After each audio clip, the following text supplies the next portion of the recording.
તો મિત્રો હવે આપણે નીકળવાનું હતું બહાર, જવાનું હતું બાઇક લઈને બહાર, પણ પછી કેન્સલ થઈ છે. તો હવે આપણે બજારમાં જઈશું. બજારમાં જઈને એક આંટો મારી અને પછી આપણે જઈશું સીધા શોરૂમ ખોલવાનો. જઈશું આપણે સીધા શોરૂમે, બરાબર. તમને પાટણની બજારે બતાવી દઉં, બરાબર. અને આપણે જઈશું એ બતાવી દઉં તમને. તો આપણે મળીએ પાટણની બજારમાં. તો મિત્રો આપણે નીકળી ગયા છીએ ઘરેથી, સોસાયટીમાંથી બહાર નીકળીએ છીએ.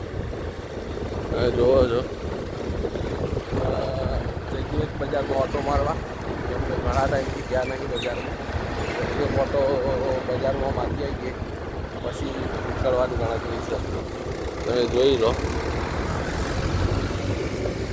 એની પહેલાં અહીંયા સાઈડમાં એક ટ્રેનનું પાર્લર છે, ત્યાં જવાની ગણતરી છે. ત્યાં જઈ અને એને મિત્રને મળવું છે. ઘણા ટાઈમથી મળ્યા નહીં, એટલે મળીને પછી નીકળીએ બજારમાં, બરાબર. પછી તમને બજાર બતાવી દઉં. ઓકે મિત્રો, આપણે ગયા હતા બજારમાં, પણ બજાર આખું બંધ હતું, એટલે આપણે કશું બતાવ્યું નહીં. પણ આજે છે મતગણતરી.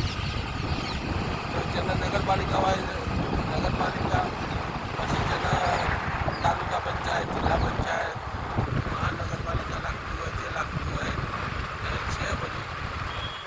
એમાં એવું છે કે હજી અમારું પાટણમાં છે ને એક રોડ ડાયવર્ટ કર્યો મતગણતરીના કારણે. તો રોડ ડાયવર્ટ કર્યો. રોડમાં એવું છે કે ગવર્મેન્ટ જે બસો કરી એ મતગણતરી જો થાય છે ત્યાંથી નહીં નીકળે, ડાયવર્ટ કરી છે. બસો યુનિવર્સિટીના અંદરથી, ઉત્તર ગુજરાતની જે યુનિવર્સિટી ખરી એ યુનિવર્સિટીના અંદરથી આવક જાવક જે એમાંથી રાખેલું છે, કેમ કે રોડ ઉપર કે ટ્રાફિક ના થાય, બરાબર.